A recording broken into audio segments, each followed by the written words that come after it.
وعلى آله وصحبه أجمعين. قال رب اشرح لي صدري ويسر لي أمري واحلل عقدة من لساني يفقهوا قولي. رضيت بالله ربا وبالإسلام دينا بمحمد النبي ورسوله. أشهد أن لا إله إلا الله وأشهد أن محمدا عبده ورسوله وبعد. السلام عليكم ورحمة الله تعالى وبركاته. Alhamdulillah, sekali puji bagi Allah Subhanahu Wa Taala memberi kita kesempatan pada hari ini untuk kita berada di ruangan ini untuk kita menerima ilmu dalam bab Fardu Ain, dalam bab taharah dari kitab marhum Syekh Al-Hatib, ya. Dan juga kehadiran kita, mudah-mudahan dengan kita punya pengorbanan, dengan kita punya usaha kita, mudah-mudahan kita pun mendapat ganjaran daripada Allah Subhanahu Wa Taala, dan juga tiga rahmat yang kita akan dapat daripada kehadiran kita di sini adalah: pertama, kita dapat rahmat, ketenangan; nombor dua, ketiga adalah nama kita akan disebut oleh Allah Ta'ala kepada makhluk-makhluk sekeliling Allah SWT, which is malaikat. Dan majlis ilmu juga direndahkan sayapnya oleh malaikat. Dan mudah-mudahan kehadiran kita dapat semua yang disebutkan tadi, dan juga mudah-mudahan, sebab Nabi pun mengatakan juga dalam satu hadis, talabul ilm faridatun ala kulli muslimin wa muslimat. Menuntut ilmu tu wajib bagi sekian muslimin dan muslimat. Menuntut ilmu tu sains, ekonomi, lawyer, magistrate pun ilmu juga.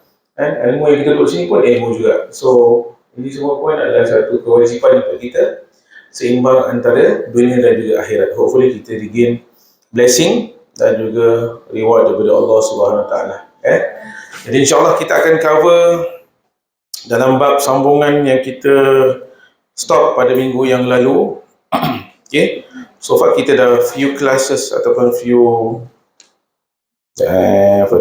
kita dah ni 1, 2, 3, 4, 5 kali kita jumpa dah. Dalam mana 5 kali ni kita dah alhamdulillah more better, more understanding. Of course ada a few things yang kita nak kena reaffirm lah, regarding about us. And today kita nak touch on benda yang haram atas yang berhadas kecil.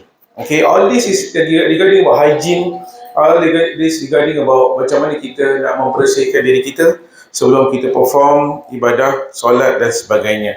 So this is the first stage, earlier stage about taharah, about purification, yang mana kita nak dapatkan pemahaman kita.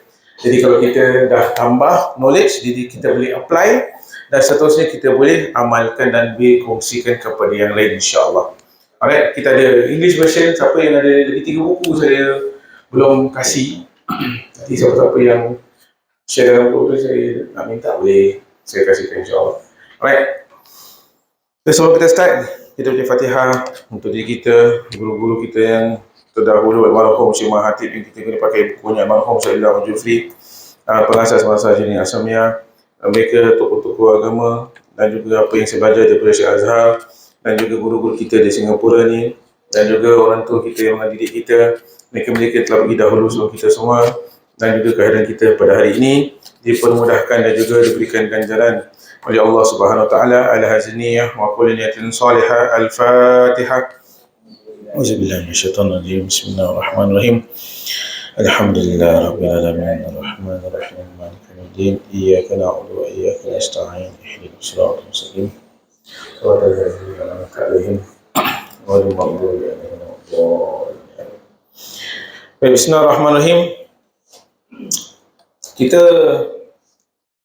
tengok pada last week ni, berkenaan dengan 5 syarat yang membatalkan wuduk dalam persentuhan. In the book yang kita refer, kita cakap pasal menyentuh, kita cakap pasal ayat Quran regarding about diharamkan lelaki berkahwin dengan mak mertua, keturunan ataupun yang lahir di bawahnya lah, dan sebagainya. Ayat yang kita sentuhkan ataupun kita bacakan last week regarding about boleh ke tak boleh berkahwin dengan apa yang disebutkan tentang wanita. Wanita pun sama lah, vice versa. Wanita pun tak boleh berkahwin dengan contohnya bapa mertua dan sebagainya. Kita dah tentu dalam bab ini pada minggu yang lalu. Cuma kita boleh masuk dalam bab tentang kubul dan dubur, menyentuh anggota yang lain. This is a difference on the page of 70 and 71. Kan? Perbezaan. Menyentuh ni macam mana ni? Kita nak faham sentuh ni, kan? Ni talking about still, at least kita nak hilangkan rasa was-was dan juga ragu-ragu. Nak menyentuh orang ni macam mana? Kan? Menyentuh yang berlaku ke atas tempat buang air kecil dan juga buang air besar. Of course, kita menyentuh diri kita sendiri untuk kita cebok bahasa Melayunya. Ada lagi bahasa yang cantik tak selain bercebok? Ada tak guru bahasa sini? Ada tak? Ha? Istinja dia guna pakai bahasa Arab. Kan? Istinja kamu faham bahasa Arab? Basuh. Basuh pun general sih. Gosok. Gosok basuh is jadi general Kalau cebok tu directly ke tempat saluran buang air kecil Tak ada So muktamad lah cebok je lah sampai kiamat cebok.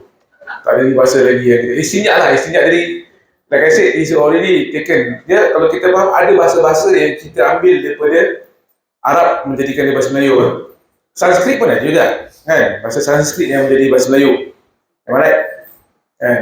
Dulu kita sebut sembahyang ni selalu topik dia tentang dulu bab sembahyang. Sembahyang ni bahasa Sanskrit lepas tu lepas tu banyaklah macam-macam discussion about sembahyang ni. Sembahyang ni apa? Kita bukan sembah kepada tu. Wah, the other side of the country lah.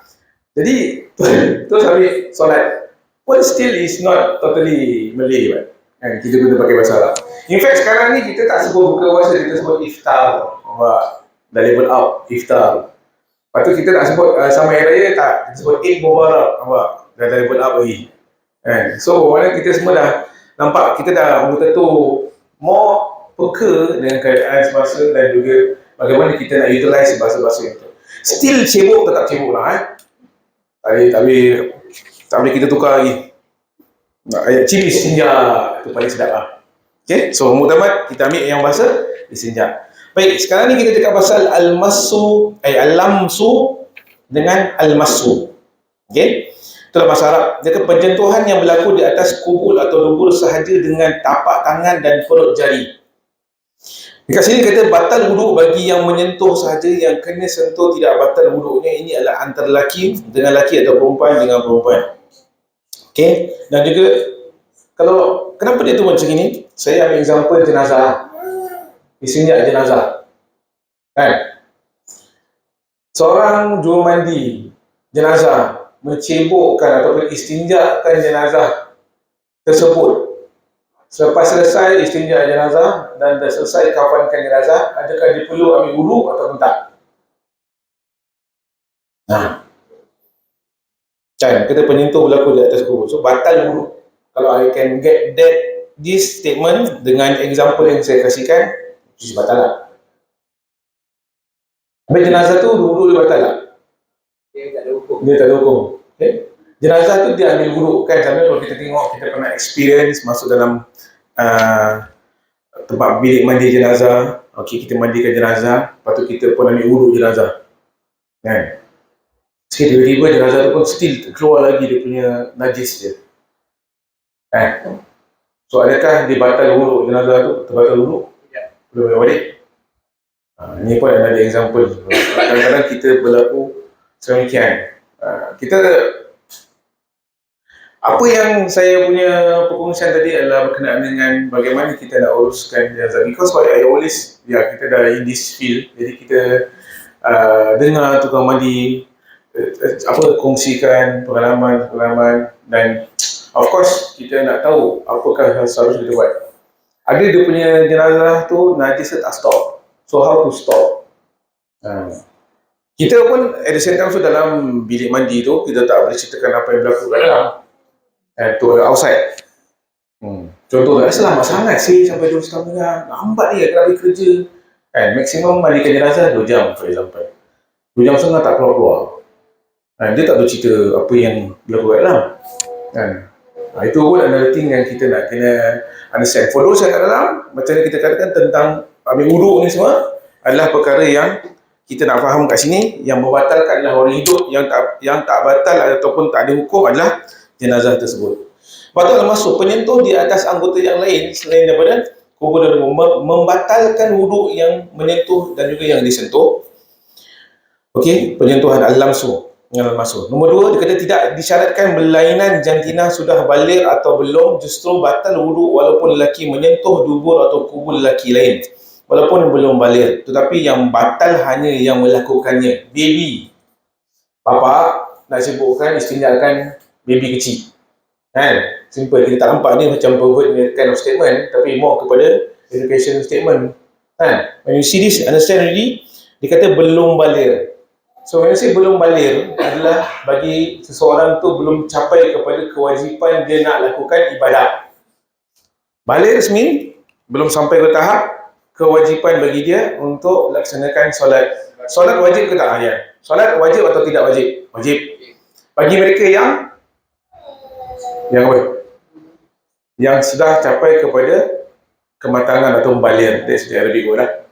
Balik tu definition is that sampai kepada puberty, sampai kepada dia punya kematangan, sampai mana sampai kepada tahap kewajipan dia.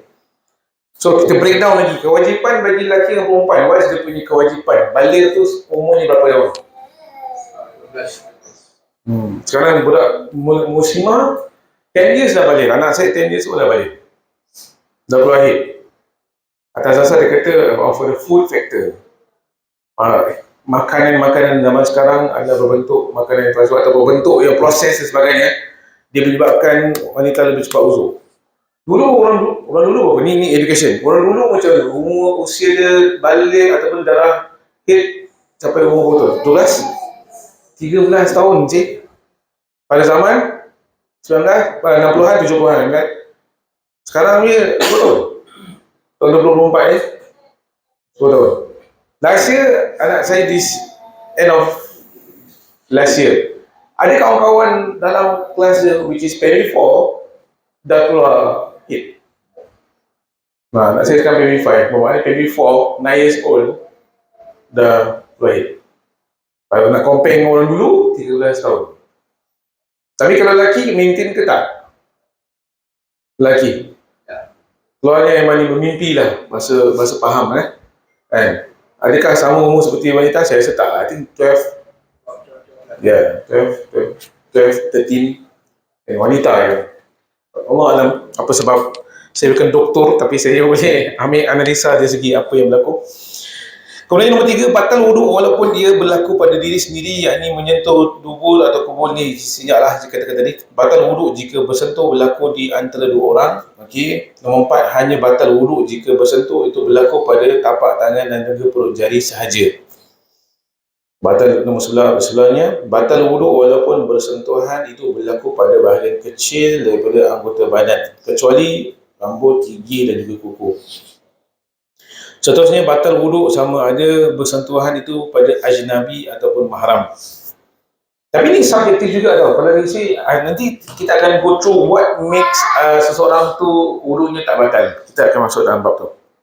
Kemudian nombor 6, menyentuh faraj yang terpotong jika masih dikenali sebagai faraj membatalkan wuduk. Ini macam doktor ni part ya. Menyentuh anggota seperti tangan atau kaki yang tercerai tidak membatalkan wuduk. Macam saya katakan lah, air putih. Tangan, kaki, jari. Itu semua tak membatalkan sebab dia terpisah, dia tercerai badannya. Kemudian seterusnya nombor 7, dikhaskan batal wuduk dengan sentuh pada kubul dan dubur sahaja. Nombor 7, batal wuduk dengan sentuhan pada mana-mana bahagian badan. Okey. Ini berkenaan lelaki wanita lah, nombor 7 tu sebelah tu kan. Satu tu yang on the right ataupun sebelah kiri adalah khususnya kepada kita bahagian istinja. Nombor 8, batal wuduk walaupun menyentuh dubur budak kecil walaupun dia tidak menaikkan syahwat. Itu example tadi lah, tentang baby dia. Kita nak membersihkan istinja dan sebagainya. Still batal walaupun tidak menaikkan syahwat. Alhamdulillah lah. Okay, ini sebagai satu pengetahuan untuk kita. Tidak batal wuduk jika menyentuh budak kecil yang belum naikkan syahwat. Dia boleh jadi benda yang serius tau. Pedophile, for example. Ni benda ni boleh menghala kepada benda tu. Tapi Islam, You know what I mean? Dia baik lelaki atau wanita, tapi benda tu berlaku di luar sana lah. Always kita kena Nabi kita ni dengan Nabi berkahwin dengan Sayyidati Aisyah pada umur 9 tahun. Dia tak boleh samakan that aspect. Atas penghormatan kita as a knowledge wise, Nabi berkahwin dengan Khadijah pada usia the first wife of Nabi. Nabi ramai isteri, tapi itu untuk Nabi atas dasar-dasar tertentu. Talking about that first. Then kita masuk kepada isteri Nabi yang pertama, Sayyidatina Khadijah. Nabi Muhammad pada usia 25 tahun, Khadijah usia 40 tahun. Dan that age, lahir pun anak tau. Pada usia Khadijah 40 tahun, doesn't mean that dia tak boleh lahirkan anak. Ada anak-anak yang dilahirkan melalui Sayyidina Khadijah. Okay, kita masuk pula bab isteri Nabi yang lain. Yang paling muda adalah Sayyidatina Aisyah. Aisyah, Nabi berkahwin pada ketika Aisyah umur 9 tahun. That's why kita lihat on the situation, the world yang berkahwin usia muda di kalangan bangsa India. Ada few stories yang baca yang mana mereka berkahwin. Tapi tak termasuk dalam kategori pedofil lah. Wana'uzubillah lah. Itu bukan menghala tujuan Nabi berkahwin dengan Aisyah pun. Dan itu bukan atas dasar yang berlaku kat negara-negara lain yang mendagangkan manusia ke, yang membuat satu kaedah. We must clear on that, sebab itu benda selalu di-attack oleh pihak-pihak tertentu untuk condemn Nabi, yang mana Nabi ini atas dasar sekian. So kita nak kena be clear on that. So bila mana perkara macam ini, actually by right, pada zaman dulu pun ada, cuma di-highlightkan kepada kita tentang perkara sedemikian, tentang bagaimana kita nak faham Nabi lahir, Nabi siapa ibu sesuai Nabi. For example, last week kita cakap pasal Halimatus Sa'diyah kan. Nabi pun kecil-kecil, bukan saja ibunya Aminah, tapi Halimatus Sa'diyah untuk mendapatkan susuan, ibu susuan. Atas dasar apa sebab? Atas dasar kecerdasan Nabi Muhammad. Kalau kita sekarang nak besarkan anak, sekarang punya pattern saya tengok lain. Sekarang bila saya pergi tahnik, saya always akan ask, like I said, the mixture of formula milk dan juga susu ibu. Majority mix. 1 dalam 10 susu ibu. Full. Lepas tu saya cakap, saya pun compliment ataupun nak kena make ibu dia relax lah. Kadang-kadang tak dapat produce more because of whatever reason. So ya, selalunya kalau ibu ni kan selalu depan, lepas tu simpan macam Maria, macam anak saya juga lah. Susahnya nak simpan, nak kerja lagi. All that. So mixture, tapi saya tekankan the importance of giving susu ibu, antibody kuat dan sebagainya. So hopefully the mother can maintain that lah, instead of giving 100% formula. Right? Tapi don't stress, jangan kita pressure mak. Nanti mak pressure pening mak pada baby tu lah. Right? Okay, now kita masuk dalam bab diharamkan atas orang yang berhadas kecil 4 perkara. So we talking about dia punya don'ts. Sini pada page 72. Kalau ada apa soalan boleh tanya. Okay, baik. So kat sini ada diharamkan atas orang yang berhadas kecil 4 perkara. Pertama dia katakan solat ni apa yang dikatakan dalam buku? Kata dalam satu hadis sahih, authentic hadis, la yaqbalullah salat ahadikum hatta yatawadda. Tidak diterima Allah solat salah seorang kamu apabila berhadas sampai ia berwuduk. So kat sini haram menunaikan semua jenis solat. Solat jenazah, solat tahajud ke, sama ada solat fardu, nafil, solat jenazah atau sujud syukur. Habis kalau mau salah, apa skor Liverpool? Macam mana tu? Kita anggap tu sebagai satu simbol lah. Kalau betul-betul nak kena pakai kain, nak tutup aurat, nak kena wuduk. Sujud syukur lah. We're talking about that kind of gesture lah. Fandi Ahmad setakat gitu je. Atau buat football punya ni, tak tahu lah musim apa sport yang ada di kind of gesture. Kalau Fandi Ahmad paling-paling dia skor, dia Alhamdulillah je, that's it. Kadang-kadang dia sujud. Kita nampak apa Fandi Ahmad. Other than that, yang paling kerap Musa. Tapi bab itu yang pernah tanya oleh seorang pada Habib Ali Zainabidin Al-Hamid dekat Malaysia, tentang is it possible to do that, tapi in a proper manner. Kita lihat kepada buku ni, which is ada di protokol lah. Tapi nak kecam orang easy kan, boleh tak, tapi kita nak kena faham that Asia in the perspective of proper, adakah okey ke tak okey. Put it that way, memang seharusnya kita nak buat proper lah. Tapi atas dasar tu tanya kesyukuran, semua je Egyptian, orang Mesir semua dah score, dia akan buat macam itu. Which is that is dia punya kaedah mereka yang nak tunjukkan celebration lah dalam bulan. Setakat tu. Tapi kat sini kita kata sujud tilawah, membaca khutbah atau khutbah raya tetap dalam keadaan bersuci dan juga mesti dalam keadaan yang bersih. Makanya kat sini, tetapi orang-orang yang berikut ni mesti sembahyang juga walaupun berada dalam hadas kecil. Dalam kitab saya tak letak sini ya. Okay, apa dia? Number first one, dia kata sini orang yang tidak dapat air dan tanah untuk tayamum. So kat sini yang walaupun orang mesti sembahyang walaupun dalam keadaan hadas kecil. What do we understand? Apa yang kita faham dengan hadas kecil? Apakah itu hadas kecil? Hadas kecil adalah yang kita buang air melalui saluran kencing ataupun berak lah. Ini dua, simple, to be direct. Itu hadas kecil. Hadas besar, dia mesti ada kecil, mesti ada besar. Betul? So hadas kecil means kita buang air, lepas tu mesti nak kena ambil wuduk lah. Itu kita buang air kecil ke buang air besar. Kalau hadas besar macam mana? What do we understand by hadas besar? Bertubuh. Bersetubuh antara suami dan isteri. Lagi? Head ataupun nifas. Kalau lelaki, mani. Lagi?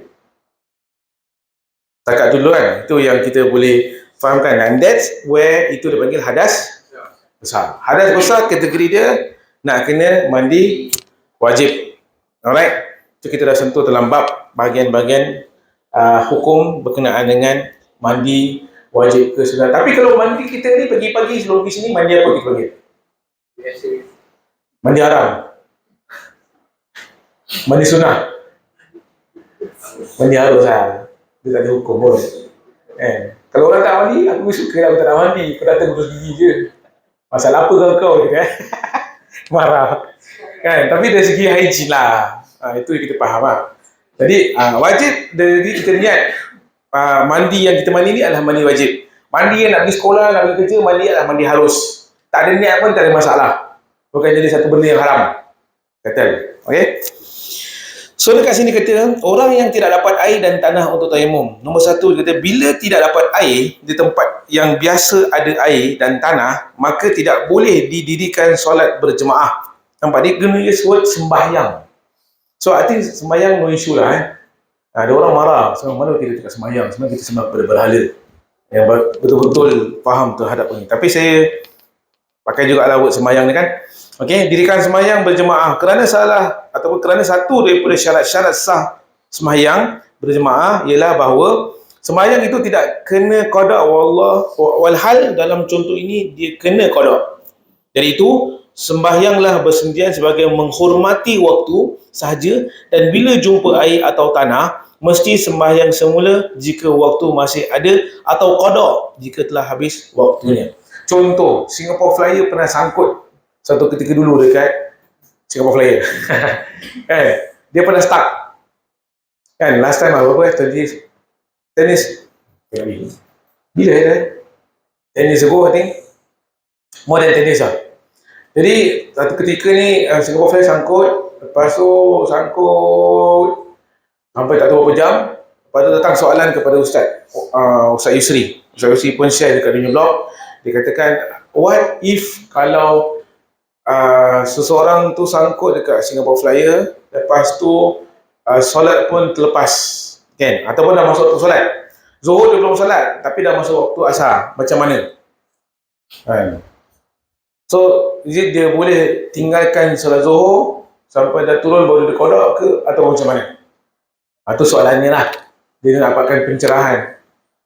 Jadi apa kita punya pandangan kat sini? Kita sangkut, Zuhur kita belum, kan? Kita ingatkan satu jam lepas lah, tengok masuk pukul 12 lah. Kita masuk, Zuhur masuk. Sekali sangkut sampai dah masuk asar. For example lah, lebih lah. Can be juga lah, kan? Can be lah. Ini satu contoh. Macam mana? Tayamum. Okay, tayamum sekarang kita tak ada tanah. Ikut kepada keadaan ni, tayamum must be tanah. But no tanah contohnya. Now we we touch on the tayammum itself. Okay. Memang. Tak perlu untuk kita gunakan tanah. I mean like, even for debu je kita dah boleh kan. Yeah. Dan kita tepuk je. Yes. Okay. Even kita tak nampak tanah tu, Right. kita ada debu, tepuk je. Okay. Habis input daripada apa kita punya apa namanya satu views ataupun perkongsian daripada abang, iaitu kita boleh guna debu. Sebenarnya tanah ni, tayammum ni, dia ambil daripada tanah punya debu, bukan tanah-tanah tau. Bukan clay tau. Dia adalah debu daripada tanah tersebut. Tapi sekarang persoalan dia tak ada tanah pun dalam Singapore Flyer. So apa dia katakan ni adalah tentang kita tepuk on the tembok which is ada debu ni dan kita guna pakai debu tersebut. Dan anggota yang boleh kita sapu cuma 2. Apa dia? Anggota tayammum ni. Satu muka, lagi satu tangan. Tangan kanan dan juga kiri. Kaki. So nanti kita akan masuk juga bab tayammum macam mana. Tapi ni sebagai perkongsian. Wuduk mesti dengan air. Tak ada air, dia panggil tayammum. Okay. So ni 2 yang dia kata kat sini. Bila tidak dapat air di tempat yang biasa ada air. Dan juga tanah tak ada. Kita selalu bersyarat bahawa semayang mesti ialah bahawa semayang tidak kena kodok. Talking about mesti nak kena ada. Kalau tak ada, semayang mestinya sebagai menghormati waktu sahaja. So dalam keadaan Singapore Flyer tu, tak ada knowledge tak sampai kat dia tentang tayammum. Tak ada knowledge sampai kat dia tentang tepuk debu ataupun on that Singapore Flyer tu.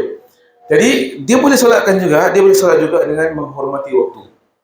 But once dia dapat jumpa air, pergi dah turun dah sampai ke bawah, nampak toilet tu ada air, dia gunakan air tersebut untuk lakukan solat. Meaning out from waktu tersebut dia kena kodok.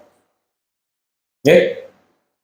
So kalau berlaku sedemikian, itu dalam keadaan darurat. Bila dapat darurat ni pun kita terfikir babi. Boleh makan tak babi? Boleh. Bila mana darurat? Adakah sampai Alhamdulillah, betul babi ni sedap. Kan? So dalam kategori tidak melapar, hilang, dia sekadarnya tau, dia bukan mengenyangkan untuk hidup. Okay? Tapi ini dalam kategori darurat lah. Selalunya kita kaitkan dengan travel lah. Pergi Korea for example. I think dah banyak kedai, dah banyak kedai juga. Banyak negara semua dah halal punya tempat mesti dah ada. Korea mesti ada apa? Korea, Thailand, semua ada tempat dia. Tak ada isu tentang dia bukan pasal makan khinzir lah. Kira-kira kita pergi negara macam China. Correct. Susah nak dapat makanan halal. Okay. Of course kita tak akan order yang khinzir. Macam mana kalau roti-roti ke apa ke, itu dikira darurat. Kadang-kadang pun kita tak tahu roti-roti dia kita cakap roti. Tapi roti tu tak ada cabaran. Correct. Saya I think agree on apa dah abang ni cakap. Dia katakan sekarang soalan ni tentang tempat-tempat yang ada. Tapi ada negara tak ada. Zero. Zero makanan yang halal. So how? So kita, again saya pun kadang-kadang was-was juga bila berjalan. Was-was saya punya was-was lebih tinggi daripada orang rumah saya.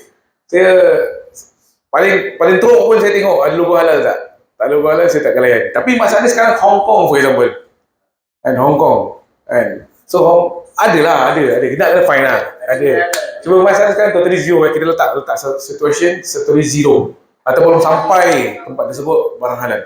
How? So kita can look at it sekurang-kurangnya yang boleh menggelakkan kita risiko yang tinggi untuk kita fikir was-was terhadap makanan tersebut yang kita nak makan. Macam yang abang kata tadi lah, paling-paling roti lah. Sekadarnya. Kan? Lepas tu kalau kita dapat fine dalam masa semua, insyaAllah kita dapat jumpa. Then kita secure about that. Tapi sekarang ni, sekadar yang kita boleh makan untuk mengelakkan. Nak daging pun takut daging apa. Of course roti tu paling minimal lah. Kita pun ada lah, nanti macam-macam lagi tau, nanti dia explore. Mungkin dia pakai lard ke kan, otak kita dah start bergerak. Ni mungkin daripada gardina ni pun dia buat daripada babi punya lemak ke, dah start otak dah berjalan. So at least kurang-kurangnya kita tak totally 100% daging babi yang kita makan lah. At least kurang-kurangnya on that part. Tapi kalau nak katakan tentang perkara ini, caution. Saya pernah explore ke Australia. Itu paling Australia I think should be ala Indonesia, kedai Indonesia pun ada, kedai mama pun ada, India. Ya, tapi what happened to me is that I tertarik dengan kosher. Kosher actually kita boleh makan ke tak boleh? Makanan Yahudi. Yahudi tak makan makanan yang tak disembelih juga tau. Dia cara dia semua. Yes. Dia boleh makan kosher, dia orang tak boleh makan halal. Correct. Dia orang punya on punya principle lah. So kosher, saya pernah berkawan dengan satu jemaah dulu saya kat Rahim Abi Kebun Limau. This African American. Dia tengah Texas. Sebelum dia masuk Islam, dia kata lepas dia masuk Islam nak cari makanan yang halal agak payah. Jadi dia makan pergi ke kedai Yahudi kat Texas lah, kosher. So kosher tu dia keluar-keluar makanan-makanan yang disebelih dah tak makan. I tak tahu dia makan babi tak makan. Anak kena double check all that. No right. So Jew dia tak makan babi. Dia makan kosher. Kosher ni yang daging yang telah disembelih. So kosher tu consider boleh kita makan yang dalam keadaan hampir yang mana kita tak mengelakkan antara perkara yang very hygiene on the aspect, also no pork at the aspect. At least darurat lah. Ni yang talking about darurat. So implement of that, kita boleh makan babi dalam keadaan yang sekadarnya. Kita boleh nampak benda tu sebagai yang dalam keadaan darurat juga, the kosher I mean. Kalau sekarang Singapura mana ada kosher, kan? Tapi kita punya option halal lagi banyak. You know? So on that part, yes. Lagi satu pasal kondisi darurat kan. Darurat dia jangan cakap pasal kat hutan ada makanan. Kira-kira darurat tu macam mana tu? Darurat for example dekat Paris. Darurat artinya kalau kita nak makan makanan halal kita kena travel 2 jam atau memang tak ada makanan around there. Ya. So situasi darurat. Ya, soalan datang dari abang ni, apakah artinya darurat? Kalau contohnya kita dekat satu tempat, ambil example Paris. Jangan fikir Paris kedai mama tu. Mama tu tak ada, India pun tak ada dulu. Okay, Paris dulu lah. Okay, Paris baguette Okay, so now situasi apa yang boleh kita makan makanan yang tak halal tu atas dasar darurat? Is it kita jaki 2-3 minit tak jumpa makan ke, ataupun kita perlu travel out sampai berbatu lah letaklah Singapura ni tak ada makan halal lah, kita pergi Melaka. Senang punya nak kasi gambaran lah kan. Kat sini kita boleh replace dengan air. Ya. But now totally you need something food to maintain yourself. Water yes, tapi in term of food, in term of macam perlukan makanan untuk dalam keadaan yang sustain diri kita lah kan. Tapi soalannya adalah tentang jauh perjalanan. For example 2 jam, adakah setakat tu baru boleh, mana kita cari juga makanan halal tu kan. Kamu ambil hutan lah, hutan bila mana lah kita masuk hutan, jarang kita masuk hutan, tak pernah langsung. Tapi tentang situasi yang tempat yang kita duduk, hotel A kita duduk lah, tapi sekitar hotel tersebut susah nak cari makan halal. So are we okay to eat in that form? Is darurat untuk kita cari makan tersebut ataupun tak kan? So is it possible for us to explore outside? Bagaimana situasi kita? So my take adalah, saya rasa kalau dalam keadaan yang ini, I take it as darurat, whereby kalau saya sendiri yang berlaku few times lah, macam pergi Hong Kong, saya cari juga makan halal tu, explore juga on the Google. Tapi mana yang saya nak hilangkan lapar, saya cari makanan yang menghilangkan rasa was-was saya sendiri on that part kan. Paling pun kedai roti lah, saya pergi kedai roti kan. Pergi McDonald pun McDonald pun kita try ambil kentang dia. Itu pun consider minyak pun kita tak ragu-ragu sih kan. Minimal lah, paling minimal lah kilo sebantai juga tu. Pasal tak sempat actually banyak more, I understand ada. Pasal kalau kita cari kita akan dapat. Cuma now totally no, like the city that there's no Muslim at all. For example Malaysia, dia satu yang Nuka tu pun orang Malaysia, dia kata population Muslim kat sana 5% tak salah in all of all the country. On ikhtiar dulu. Ikhtiar, yes. Google ada Yes. makanan halal tu. Kalau tak ada, tanya orang lokal. Yes. Kalau tak ada juga, then no choice lah. Yes. You work on lah. I mean, go to the basic one. Kalau macam salad ke apa. Yes. Yes. And maybe seafood. Yes. Masa saya pernah encounter ni, Yes. saya pergi pulau ni, Europe ni, memang tak ada terus. Tak ada. Check pun tak ada. Jadi kita go for the safest lah. Ya. Macam salad ke seafood lah juga. Makanan yang boleh menghilangkan makanan yang boleh menghilangkan lapar ketika itulah. Kita like I said, we still explore and find selagi mana mampu untuk kita cari makanan yang halal. Tak ada juga setakat tu alas perut luar, like I said, hilangkan lapar dan kita kena explore lagi. Macam like I said, hukum bab fikir, babi tu boleh makan atas dasar untuk menghilangkan lapar seketika dan you explore again. Dia bukan stop there. Itu lah. So dia nak explore lah macam cakap. 2 jam, I think hopefully before 2 jam nak sampai tempat tu, tiba-tiba dapat jumpa, dah sama lah.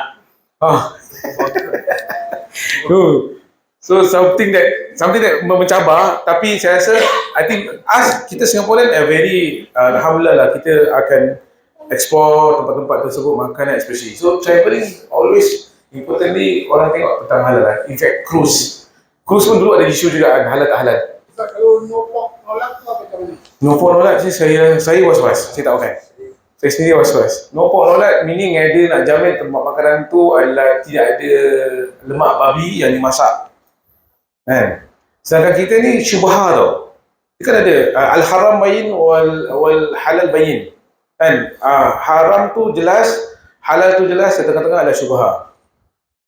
So what's your pick on that part? Apa pilihan? So no pork no lard ni pada saya adalah perkara yang tidak menjamin makanan tu adalah makanan tidak ada lemak babi.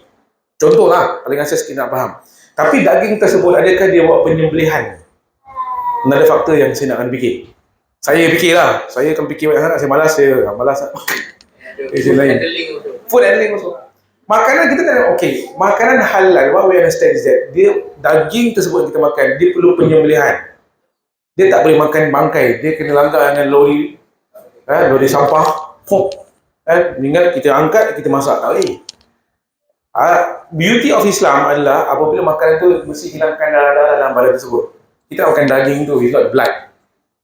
Kan? So makanan tu tak disembelih. Kita nampak ada kedai-kedai digantung macam itu, dia itik dengan leher dia intact, dengan badan intact semua. So that one for me, according to Islamic punya perspektif, darah tu tak keluar dari badan je. Sedangkan kita buat korban, what we see adalah penyembelihan yang mana darah tu dikeluarkan dan kita makan dagingnya. Kan?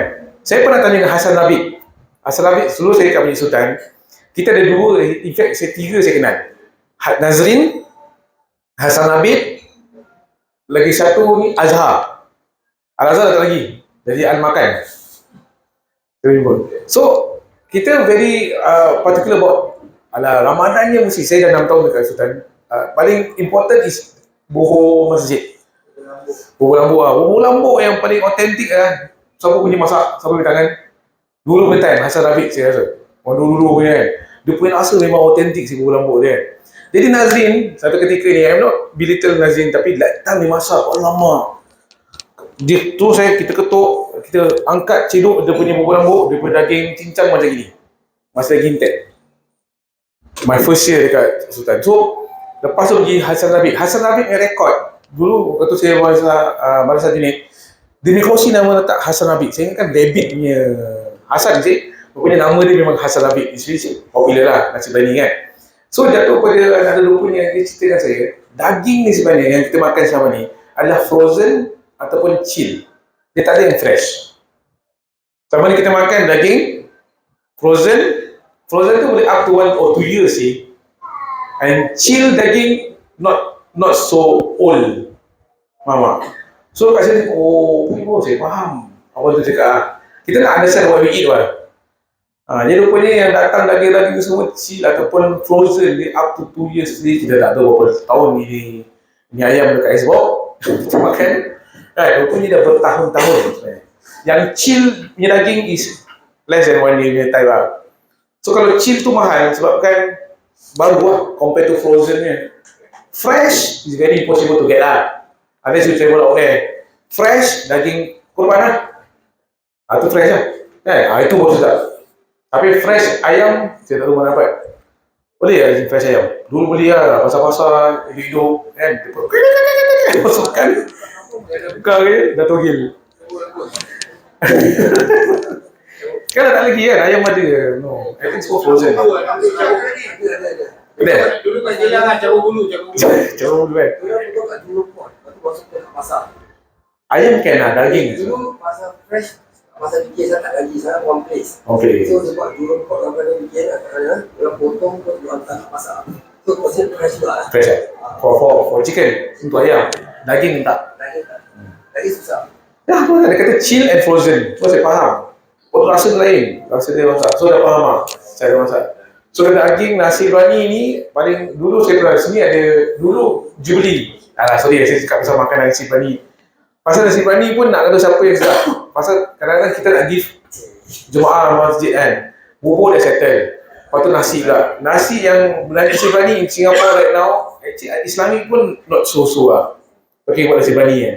Dulu punya nasi biryani Jubilee daripada posko lah. Sekarang ada lagi Jubilee. Lepas tu saya rasa yang gila banyak and also the taste bud. Pasal taste bud ada orang lain. Saya pun dekat Ramiza pun sedap dia.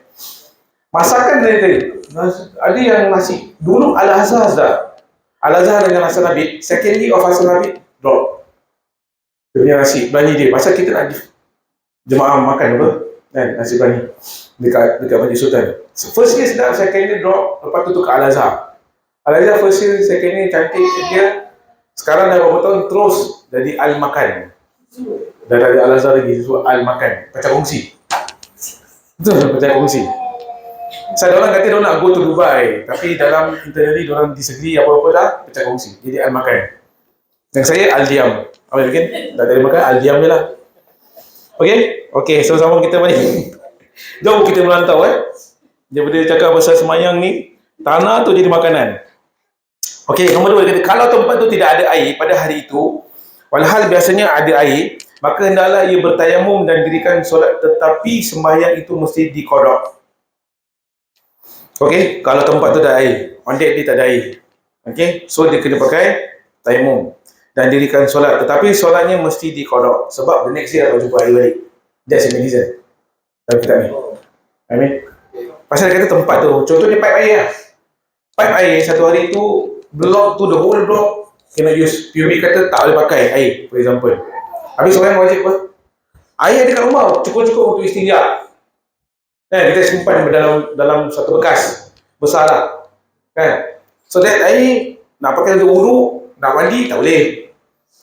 Only one day lah dia kata kat sini. So now macam mana? Tayamum. So tayamum kat sini, tapi solatnya nak kena ulang balik. Ataupun air tu still kita boleh pakai untuk wudu cukup. Kita kena really minimize air tersebut macam mana kita gunakan. So give example air ni mana tempat yang boleh kita buat. Actually by right, air ni kita kena buka besar-besar, sapu mandi ke ataupun macam mana. Kita tak ada setitik sekecil sedikit mungkin, as long as air rata ke seluruh muka dan repeated 3 kali untuk ensure tempat tersebut semua rata ataupun kena dengan air. Am I right? Tapi kalau kita pakai 5 kali ataupun kita boleh bertahan wuduk untuk zuhur, boleh pakai untuk asar, dah samat. Tayamum dia kena pakai every waktu. The thing is, for this tayamum, I mean, if tayamum, solat is not complete, Solat komplit bila tayamum kalau tak ada air. okay. Tapi kegunaan But you are saying that lepas solat with tayamum, mesti need to cover Correct. bila nampak air. yes. Oh, so it's not a complete solat. Kalau nak katakan is komplit solat, tapi masih ada kekurangan dari segi kepada wudu. Dia punya syarat untuk dilakukan solat. Pasal kriteria untuk lakukan solat adalah dengan berwudu. Wudu is the priority. Wudu is number 1. Tak ada wudu is tayamum. But we found back air tu ada, kata kat sini seketika apa. Biasanya air tu ada air, tapi kebiasaannya sekarang pula tak ada air. Maka dibolehkan bertayamum because of that situation tak ada air. But still dia punya kriteria sekarang tak cukup. Meaning you need to repeat balik solat tersebut atas dasar solat tersebut tidak lengkap dengan anda tidak berwudu. Tak ada dalam kategori darurat. We not in the kategori darurat tau. In the talking about air. Darurat is kategori your keadaan yang tertentu. Discuss benda nanti tentang orang tu. I did share about kalau orang tanam bimbing dan sebagainya kan. Itu dalam kategori yang darurat. Yang mana kita sendiri on personal basis. Tapi dalam situasi tak ada air, you need to have that air. Tak ada air, Bisa kalau di Umrah ada Hmm. Hmm. pesawat buat yang bila sampai balik. Yes, sebab solat tersebut ada dua faktor kat situ. You are solat duduk ataupun you solat in a complete move. Duduk tu dalam kategori yang pandangan dari segi fuqaha, dia solat tersebut tidak sempurna dari segi rukun solat tersebut. Rukun solat tersebut dia mesti ada beberapa kriteria kan. Ada 13 atau 12 pergerakan dia. Tangan nak kena bergerak, nak kena rukuk, nak kena sujud. Sedangkan kita duduk dekat atas kursi tu. Bukan kita malas sebab kadang kapal tuang. That's what we discuss dengan dia. Tapi situasi dia ada beberapa pandangan. Tapi make it something that kita tak nak mudahnya untuk kita ubah pegangan lah. Yes. Okay, you were saying about this sifat untuk solat Ya, secara rukun. berdiri and all that. But what like I told you just now, kalau kita dah terbaring sekalipun, kita adakan only mata kita yang kita boleh solat. So with that mata yang boleh buat solat, jadi solat kita diterima atau macam mana? Sama juga dengan kaki kurung. Kaki kurung akhirnya dia tak boleh berdiri, dia kena duduk. On that part, kategori yang situation dengan keadaan whereby we are completely sempurna, syaratnya sedemikian. For example, dia katakan mata tu memang bedridden, dia tak boleh move, mata saja. Sah solat ni sebut atas dasar keadaan dia. Like another example, kaki dia dua-dua amputate, tak boleh berdiri. Syarat kan mesti berdiri. Syah solat tersebut atas dasar keadaan dia sedemikian. Dalam keadaan ini, dia tak ada air. Syarat mesti nak kena ada air. Atas dasar dia bukannya sengaja, kan? Tapi dalam keadaan dia kata syarat kriteria solat tersebut, whereby dia can find air tu juga. Dia bukan totally tak ada air. Totally tak ada air, kemarau for example, kemarau ke Afrika, kan? Oasis pun susah nak jumpa, kan? Nampak macam air tapi bukan air. So ini tu tayamum lah. Ada kategori sah tak solat tersebut? Yes, dalam keadaan sedemikian. Saya nak clarify lagi dalam pesawat ni dia bukan tayamum, dia pakai air lah, tapi Baik. dia Okey. ambil wudhu semua. Okey. Tapi solatnya duduk, artinya kena repeat lagi. Okey. Pasal sebab tu ada pesawat Saudi Arabia, dia sediakan tempat yang luas kat belakang, kan? Tapi I don't know, Qatar dia tak. Tak kita Etihad. Memang pilot tak pilot. Memang pilot. Kan? Saudi saya pernah nampak Saudi ada tempat luas untuk orang lakukan solat lah. On the flight also. That's why bila mana walaupun ada solat, in fact menghadap kiblat okey, tapi keadaan dia tak begitu sempurna dari segi rukun solat. Dan dia kena repeated dia solat balik. Tadi lupa masalah fire tu kan. Semua flyer okey. Kalau dulu kalau apa? Okey. Kalau waktu Okey. ada sikit. Ada ke itu ada tidak atau ada tidak? Pasal solat waktu. Ada apa program waktu? Satu. Kedua, saya rasa kalau kita tak ada solat itu, kita solat asar tu tak ada kasar kan boleh tak? Kalau kasarkan solat tersebut. Jadi kalau itu ada solat kan, asar kan? Asar. Asar ke kasar habis. Zuhur sama asar. Okay, this is a good question daripada abang ni. Dia kata, okay, dia ada dua. Satu situasi adalah tentang semua flyer tak ada wuduk, adakah menghormati solat tu dalam keadaan hilaf atau tidak. Nombor dua adalah tentang boleh tak kita jamakkan solat zuhur dan asar since kita kat tempat tersebut. So, persoalan dia ada dalam bab darurat yang mana dalam kitab fikir yang saya belajar, yang saya ajar dalam bab solat ni, a doktor yang nak buat pembedahan, a doktor nak buat pembedahan, nak menyelamatkan nyawa, dia perlukan more than 10 hours for example, kan? Doktor tau. So is it dia kena stop for a while untuk lakukan solat ataupun dia kena teruskan kerja tu? Ini dalam bab fikir saya ada belajar, dan saya ada teruskan. That's where dengan keadaan darurat yang boleh, dan menghormati waktu tak apply on him. So this is different situation keadaan. Faham tak? So situasi doktor nak bedah jantung, kan? Jadi jantung tu kalau terlepas satu dia lambat, meminit dia patah balik dan meninggal. Dan saya pasal menyelamatkan nyawa adalah satu perkara yang wajib juga sebenarnya. Jadi dia kena teruskan walaupun solat pun tertinggal. Habis jantung punya urusan dia sebagai doktor dah selesai, dan baru dia lakukan solat dan qada solat tersebut. Jamak ni consider dalam kategori yang dibolehkan ketika musafir. That is the basic. Tapi dalam keadaan tu kita tak niat pun nak musafir. Kita cuma terperangkap dalam keadaan. You know what I mean? So dalam keadaan kita terperangkap dalam keadaan, kita tak boleh apply untuk kita pendekkan solat. Ada mazhab yang lain pendekkan. Contohnya dulu saya apply kerja McDonald. Saya dengan kawan saya, Burger King. That was my time kat bahasa dunia lah. Pasal datang nak cari kerja, dah 18 tahun apa, nak cari kerja 18 tahun, kerja lah fast food. Sekali kita dengan dia kawan dia boleh step alim dia tanya, okay aku nak kerja, what time, oh you must work from 3 to 10. Then how about my asar, asar how? Dia tanya dengan tu manager tu pula Indian Muslim. Manager tu Indian Muslim. No, you must do qada. After 10 you can pray. You want to pray, you pray. Kan? So kita pula macam, mana? Cannot. I must pray on time. Cik. Dia kekek tu. Udahlah kau. Bukan mungkin kau lah. Kita budak-budak. Udahlah kau on time konon. Oh, sembahyang tak sembahyang. Kan? Kau sembahyang kau pergi belakang isap rokok, kau on time sembahyang. Dah. Gitu. So basically, talking about timing wise is basically jamak something that betul-betul darurat, tak boleh. And also basic jamak solat yang boleh memendekkan. In fact kita jamak full tau. Ya, empat. Tapi kalau you talking about jamak kasar in term of kita tak ada entitled to get that privilege untuk buat. Melainkan macam kata tadi doktor, dia nak menyelamatkan nyawa. Ketika itu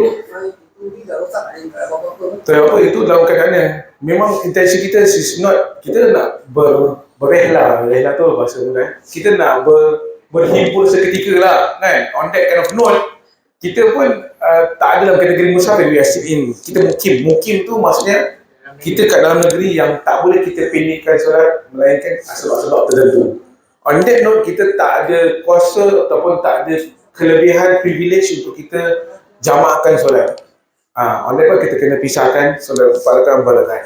Ada asal kita bertitle mukim. Unless you go out, you Singapore flyer, London Singapore London flyer.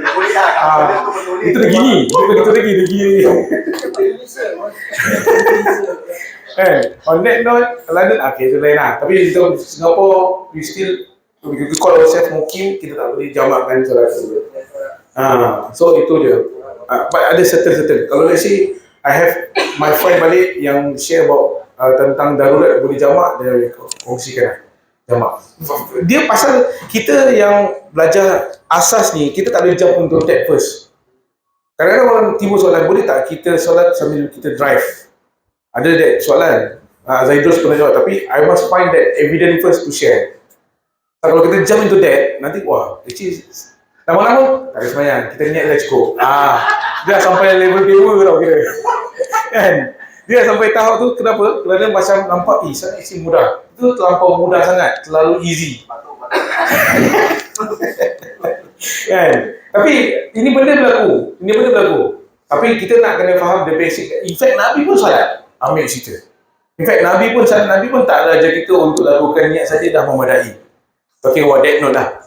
Okay? Gambar yang dah pergi umrah. Tengok gambarnya dah pergi umrah. Betul lah level, itu bukan wali itu, betul level dewa sih. Kan?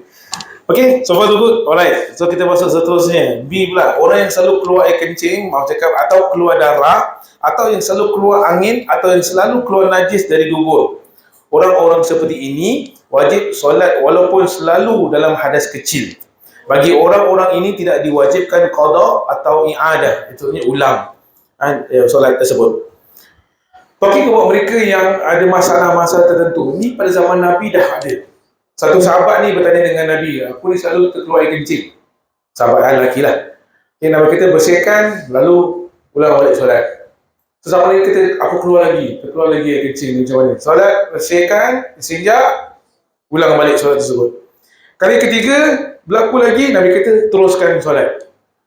So dalam kategori ni lah, yang B. So walaupun dalam keadaan yang hadas kecil, teruskan solat. Tak payah kita ulang, tak payah diulang balik sebab dah memang sebegitu keadaannya. Menghilangkan rasa was-was. Kadang-kadang macam, sah tak sah saya boleh sembahyang. No. Just continue the solat in case kalau say dalam kategori sedemikian. Baik lelaki ataupun wanita. Pasal dia touch on air kencing, dia juga touch on darah haid lah. Ataupun mustahadah. Okay, mustahadah. Both lelaki dengan wanita. So, settle. Okay, ini dah bab solat. Bab solat dari bab kebersihan yang mana ada air ataupun tak ada, timer ataupun tidak. Okay, nombor 2, iaitu tawaf. Nombor 2 dia kata tawaf. Tawaf lah dia kata, yang ni tidak boleh mengerjakan semua jenis tawaf. Yang ni tawaf rukun, tawaf wajib ataupun tawaf sunat. Kerana tawaf adalah sama dengan solat dalam kebanyakan hukum. Sebab first kali tawaf berlaku di dalam Masjidil Haram. When you say di dalam, we take example that is inside, we are inside a mosque. Bila mana kita dalam masjid, kita nak kena jaga a few things. Pertama sekali, aurat. Kan? Ketiga, kita mesti dalam keadaan bersih. Kan? Seterusnya, kita mesti dalam keadaan berwuduk. So, this kategori yang kita nak kena berada kat dalam. Saya pernah share tentang perkara yang mana kadang-kadang kita terlepas pandang pengantin perempuan tak menutup aurat. Aurat wanita daripada mana ke mana? Semua kecuali muka dengan tapak tangan. Tapi kadang-kadang terlepas pandang. Itu dia. Sebab busana pengantin, dia tak ada yang make it like a proper one. Maybe lah, kita tak tahu. Tapi boleh je kita nak be proper. Why? Because menghormati masjid tersebut sebagai menjaga kesucian masjid. Kadang-kadang kita terlepas pandang lah. That's why I can say proper lah. Kan? Jaga adab masjid tu ya. Kadang-kadang yang pengantin tutup. Yang kau yang lain terlupa kan, masjid kat church dia bukan marah sayang kan, terlepas pandang kan, cameraman pula kan, kamera woman pun dah, ya Allah, dia tak tahu, tak ada orang kasih tahu kan, dia pun tak ambil tahu, dia datang dengan selamba katak lah ambil. Pasal masjid pun monumen Di Sultan dia ambil gitu. Tapi ya, for me, I still fundamental, kita nak kadang-kadang nak jadi konservatif sikit dalam bab-bab serta dengan perkara. Dia etikaf lah, pasal masih kau jadi etikaf juga je. So, we must highlight in case lah. Tapi kadang-kadang dia nak kena cakap dengan sebaiknya lah. How we understand about dia punya kesucian masjid, mana ke tempat. Compound masjid, mat salih tu kalau pakai skirt sekalipun, itu mat salih. Dia bukan mat soleh, dia mat salih. In other words, dia tak pakai ke, tetap kita ada gaun untuk pakai dia. And he or she not Muslim. Lain. Nabi pun pernah welcome mereka yang tidak beriman masuk dalam masjid dalam keadaan treatment yang berbeza. Tapi kalau kita orang Islam, kita punya keadaan berbeza dengan mereka yang tidak Islam lah. On that part. Itu pas saya tengok banyak kali lah. Which is, and kat Mesir pun saya pernah nampak this the Egyptian lady, diorang pun sembahyang. Tapi diorang kat luar, diorang buka. Diorang tak pakai scarf, diorang tak pakai tudung. Diorang banyak orientation lah. Like Indonesian juga. Maksudnya, diorang call themselves Muslim, tapi progressive Muslim ataupun moderate Muslim, practice Muslim. Ada yang masa tempat kerja tak pakai tudung, dia pun tak pakai tudung. In any kind of whatever diorang punya pegangan lah. Jadi bila diorang kat luar, diorang tak pakai, tapi diorang solat, diorang bawa, diorang telekong dan sebagainya. Ini banyak berlaku kat Orchard. Dulu saya kat Al-Falah. Saya pernah kerja kat Al-Falah, Masjid Sultan, Rahim Abi Kebun Limau. Al-Falah only for 4 months lah, saya dengan 3 orang. So Al-Falah punya movement pun banyak. Management dah sikit pening kepala juga. Pasal diorang masuk lagi, tak pakai tudung, masuk masjid. Sedangkan kita nak protect dia punya secret of the masjid, agak menjawab. And then orang semayang, macam masa semayang. Habis buka tudung, simpan beg, jangan keluar. Tapi masjid ni concern lah tentang dia punya secret of the masjid lah. Mesti untuk aurat dan sebagainya. Lelaki pun sama juga, daripada Mendul je, Arab-Arab style bermuda je. Jadi pakcik-pakcik yang old school ni kan, ni apa pakai kasut pendek ni, kau tegur dia. Aku pula kena tegur dia. Kadang Arab-Arab kan dia go for operation, medical punya treatment, bapak ada, kemak ada ke, habis yang muda-muda tu pakai suara katuk. pendek dia salah Arab. Tu pun confusing lah, tak faham dia konsep dia. Because I don't understand the culture and what kind of mazhab ke ataupun mungkin dia kata dibolehkan pakai sedikit, Allah Alam. Bermula lah, bukannya totally so pendek. So pendek macam metaprom kan. Saya pernah kat Sembawang tu, kat Sembawang. Ah. Yelah, saya pun nak tegur kan. Dia cakap, it's not so short lah macam takrom style. Dia ada muda di bawah sikit. Betul-betul sui-sui kena lutut ni area. Dia tutup apa? Tutup apa? Sampai ke lutut tutup apa? Kalau solat. Cik, cuma dia pakai macam gitu dekat negeri dia. Negeri dia pun tak ada macam gitu sih. Sorry to say lah kan. Kalau kita tengok Dubai, mana semua jubah sih. Jubah, semua jubah. When you touch on that, Ha.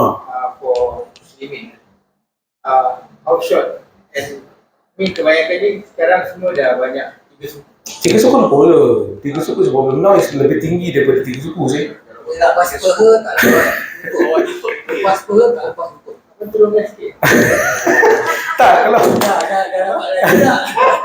tak, okay, untuk muslimin, the concept of pakai atas buku lali should be no problem. Pasal still aurat lelaki daripada lutut, pusat hingga ke lutut. Right? Laki, aurat lelaki. Aurat muslimah semua kecuali muka dan tapak tangan. Settle. Dalil about sunnah that we need to wear. Ada Sayyidina Abu Bakar dan Sayyidina Umar. That one is very masyhur. Sayyidina Abu Bakar, seseorang sahabat yang pemalu. Jadi dia akan, orang pemalu macam ni, dia akan cover whichever badan yang dia akan. Sayyidina Umar, dia pakaian dia dalam sahabat yang paling minimal pakaian dia. In fact, kalau bila meninggal, tertutup muka dia, nampak kaki. Tutup kaki, nampak muka. You get that kind of quality of kain yang Sayyidina Umar ada. Sayyidina Abu Bakar, dia orang yang pemalu, sehingga kan ditutup sampai kepada kaki dia boleh menyirit, boleh sampai ke daripada tanah.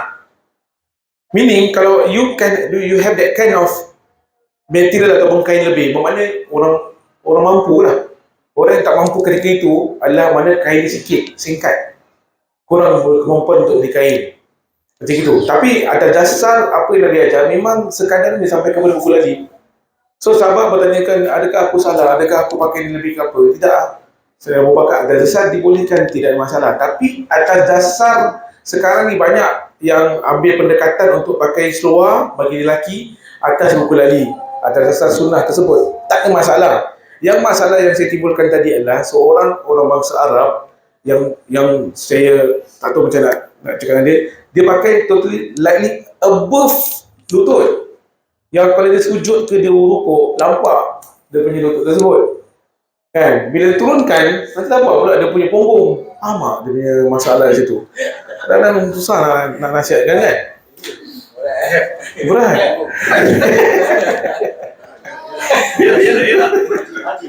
Kan? Susah. Saya pernah kena marah juga dekat Majlis Sultan apa tau. Okay. The after azan and command actually berapa minit? Bilang ni dulu. 5 In Singapore is 5 minit 5 minit. Itu saya pernah bertegur dengan orang Arab dia kata itu sunnah setengah jam.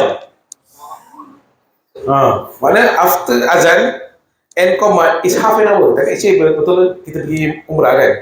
Kalau kita tengok, kita calculate, kita jalan pelan-pelan, tergidik-gidik kan, kita masuk. Itu consider 20 minit dia tau. 20 minit dia tau. So, saya kena marah. Aku kena marah. Dah lah orang nak pergi kerja, aku kena marah. Orang pergi aku kena marah. Kan, yang orang pergi pasal timing.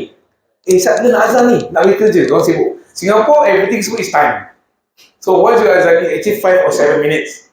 So, kadang-kadang sampai masjid pun nak letak command akan berkemenang 5 minit selepas azan. Contoh, sampai tahap tu, kena pula yang Arab tok-tok kan. Dia kata, setengah jam ikut sunnah. Oh, insan lah aku. Kau kena komplain lah setengah jam kan kat Singapore. Orang sibuk nak pergi kerja, sibuk letak setengah jam.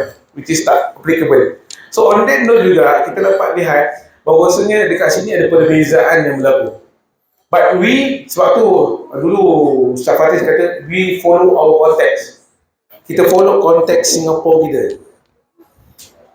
So konteks Singapore, ni lah. This how we implement lah. Kita kena ikut kepada keadaan dia 5 minit for example. Kita punya ibadat kita sekadar macam ini. So kalau kita ikut rentak orang Arab yang sana punya kind of culture kita bring in Singapore, which is impossible to implement. So kita belajar ni sekarang ni adalah tentang kaedah kena kepada kita punya keadaan. Makanya kat sini tawaf mesti nak kena ada wuduk, dan juga tidak boleh mengerjakan semua tawaf kalau tidak ada wuduk. Waktu hadis ini dikatakan, at-tawaf solat illa anallah ahalla fihi al-kalam fama yatakallam fala yatakallam illa bi khair. Tawaf adalah seperti solat. Ni maksudnya lagi satu dalil yang kita boleh share untuk orang pergi umrah ni. Tawaf adalah seperti solat, kecuali Allah membolehkan kata-kata di dalamnya, dan janganlah berkata-kata melainkan yang baik sahaja. Okey? So tawaf ni adalah ibadah seperti mana di dalam solat. Okey, jelas tawaf ni perlu ada di dalam keadaan yang berwuduk. Nombor 3, menyentuh Al-Quran. Ni pun saya rasa mesti ada soalan-soalan yang akan datang tentang handphone. Menyentuh Al-Quran. Dalam surah Waqi'ah ayat 79 dia kata la yamassuhu illa al-mutahharun, tidak menyentuh Al-Quran kecuali orang-orang yang disucikan. So basic understanding, kita pegang Al-Quran yang fizikal kena ada wuduk. Bila wuduk bermakna kena tutup aurat. Kawan saya ni dulu kita belajar di rumah. Pening. Kita kena hafal Al-Quran surah. Jadi kan masih lah. Saya dan kawan-kawan saya. Jadi kawan saya ni, ya Allah, dia hafal Quran, dia pakai seluar pendek je, belenging, dan dia pakai seluar pendek atas lutut. Hafal Quran. Dia cakap, yoi. Kan? So kalau dari segi adab, dia kena ada wuduk dan juga menutup aurat. Jadi, itulah saya nak tegur. Itu pun saya takut macam mana nak tegur dia. Tapi kalau kita tegur, nanti kita macam too harsh on him. Then I think about relationship kat situ lah. Suatu saya ambil pendekatan, saya tak tegur. Tapi keberkatan saya lihat, the impact adalah keberkatan kalau kita tak menghormati Al-Quran tu, dia akan jadi kepada diri you, dia punya unblessing kalau kita tahu. Dia hafal Quran, memang kita nak masuk exam, nak kena hafal Quran. Masa dia pegang Quran tu dengan belenging, pakai seluar pendek, isap rokok. But now we're talking about era sekarang. Era sekarang. Okey, era sekarang pula dia ada Al-Quran dalam handphone kita. Okay, so not talking about this one, is talking about physical Al-Quran, whereby majority of us will not holding any physical Al-Quran as for now lah. Di luar sana mesti ada lah, di luar sana ada. Tapi in fact kalau masjid merata orang letak Al-Quran pun, mesti kita pakai handphone kita with any reason, dan mudah lah. Persoalan sekarang macam mana? How? Dia tak dalam sini, tapi kita punya understanding ni, macam mana kita nak buka Al-Quran dalam keadaan tak wuduk, okey ke tak okey? How? Okey, tak payah wuduk. Tak payah wuduk. Atas dasar itu buka Al-Quran. Itu pendekatan. Bukan Al-Quran. Yes. Okey, jawapan daripada bagi kaum lelaki ni mengatakan bahawasanya tak ada wuduk bila mana kita buka app Al-Quran, which okay. Why? Sebab dia bukan Al-Quran secara fizikal, it's a handphone. Cuma application je. Tapi saya ambil pendekatan with adab, saya akan go with wuduk and also a proper attire. Itu saja pendekatan. Tapi for app, no issue. Wow, tak ada wuduk. Memanglah, sebab dia bukan fizikal Al-Quran. Sebab dia kata kat sini, menyentuh lah yang mausuhu ilal mutahharun, tidak menyentuh kecuali orang yang disucikan. Menyentuh Al-Quran.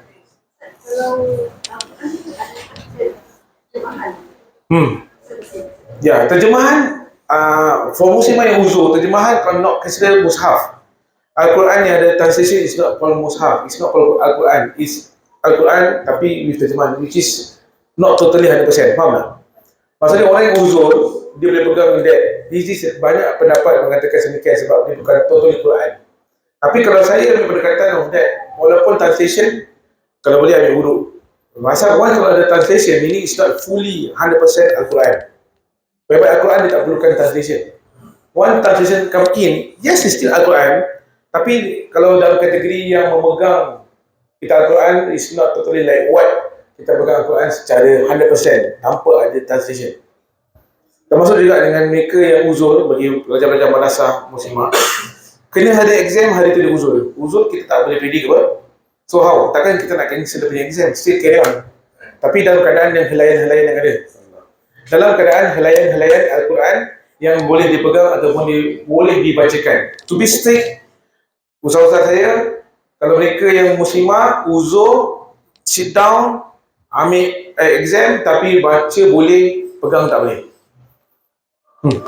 Saya punya apps.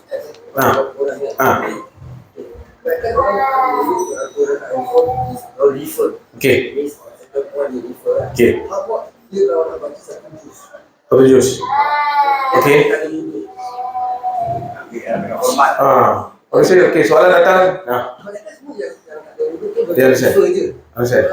Tapi refer dah sama satu juz, bukan refer je. Saya cakap kalau refer satu juz, saya rasa okey lah. Okey. Tapi how about kalau baca satu juz? Saya rasa perlu ada. Perlu. Yang ada masalah saya rasa yang orang tak faham kadang-kadang satu juz pun dia tak ada baca ada wuduk. Boleh je. Tak, soalan datang adalah bagaimana kalau let's say dia nak baca Quran satu juzuk tanpa ada wuduk, is it okay or not? Pada saya sendiri, saya rasa tak selesa kalau tak ada wuduk. Bawa adab lagi. Yes, ada. We talking about baca Quran satu juzuk inside the handphone. Balik kepada hukum asal Al-Quran secara fizikal yang perlukan wuduk. Handphone application, still you're holding the handphone. It's not the Al-Quran. Tapi in term of ethics, kita kalau boleh nak beradab, in fact kalau saya sendiri pun belajar dalam kitab ada satu Itqan fi Ulumul Quran, kita nak kena menghadap kiblat bila baca Quran. On that kind of note is ethics lah. Dia menghadap kiblat dalam keadaan yang wudu, dalam keadaan yang beradab, membaca Quran. So that's why saya nampak orang banyak pakai handphone before COVID pun. Saya tengok orang semua dah start pakai handphone tu baca Quran, which is the application Al-Quran lah, which is not wrong kan, cuma masalah ethics lah, adab lah. So it's better kalau satu juz kita ambil wuduk untuk sebagai satu penghormatan dan juga adab apabila kita berhadapan dengan Al-Quran. Berhadapan dengan Al-Quran yang di dalam handphone, hukum asal tak ada masalah kalau tak ada wuduk berpegang. In fact sekarang pun kita semua orang ada handphone, dalam ni pun ada app apa kan, tapi kita tak ambil wuduk sekarang sebab kita tak buka Al-Quran apa. Tapi in term of adab lah, go back to that ethics lah. Itu je. Satu juzuk panjang sih, satu surah pun boleh. Kalau surah pendek, Allah Wahad, surah Baqarah, dan halau jin, halau nyamuk atau halau jin. Okey, lagi time lah kita. Kita ada 15 minit. Abang Nur, kena ambil air. Okey, lagi 5 minit Pasal sekarang pun dah 12 suku. Kita habiskan yang this one. So far so good, okey. Apa-apa soalan nak tanya? Harap menyentuh Al-Quran. Okey, kita tengok page sebelah. Harap menyentuh Al-Quran sama ada yang lengkap 30 juzuk ataupun mukaddam ataupun satu surah saja ataupun sepotong ayat sekalipun. Haram menyentuh Al-Quran. Ini yang syadid lah. Ini strict, not saya syadid, strict lah. Ya. Kalau ayat itu dipelajari. Ini kalau ayat itu dipelajari. Itu okay, buat research lah. Kan? Dan adapun jika itu walaupun seluruh Al-Quran untuk perhiasan dan perkataan, maka tidak haram menyentuhnya dalam hadas kecil dan juga hadas besar. Frame Al-Quran, ayat kursi kita beli, kita letak, ataupun decal kan, satu ayat Innallaha ma'as-sabirin for example kan. So dia kata kat sini adalah tidak haram menyentuhnya dalam hadas kecil ataupun hadas besar. Maka justru itu sama ada haram disentuh atau tidak bergantung kepada niat si penulis. Kalau tujuannya untuk belajar atau mengajar, maka haram disentuhnya. Sebaliknya jika untuk perhiasan atau berkat, maka tidak haram disentuhnya. Penjual ayat kan, dijual kan, frame-frame ayat-ayat semua. So jika orang lain tidak tahu niat si penulis, maka halal menyentuhnya. Okey. Tidak boleh menyentuh Al-Quran dengan mana-mana anggota walaupun dengan anggota yang berlapik. Begitu juga tidak boleh menyentuh peti atau beg atau sarung atau rehal atau kerusi yang ada Al-Quran di dalam atau di atasnya. I think for this implementation of Al-Quran, ini dah makin banyak lah go to digital to be frank kan. Dia pun dah banyak kepada digital instead of physical. How about mengangkat Al-Quran? Ada 4 hukum tentang mengangkat Al-Quran. Yang 4 tu saya skip. Haram jika niat hanya mengangkat Al-Quran. Tidak haram kalau niat mengangkat barang yang ada bersama Al-Quran.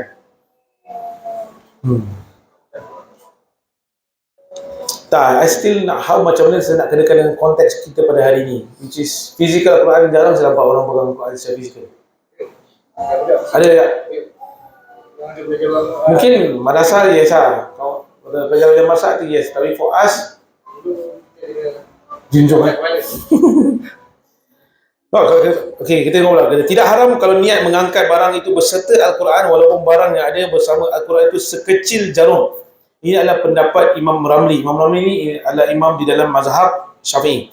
Kata Ibn Hajar, haram hukumnya. Tidak haram kalau tidak ada niat apa-apa, iaitu tidak niat mengangkat Al-Quran dan barang yang ada bersamanya di dalam paper bag. Kita berpindah rumah. Kita pindah rumah. Okay, the Al-Quran inside dalam Toyogo. Dalam Toyogo. So, adakah kita perlu berwuduk?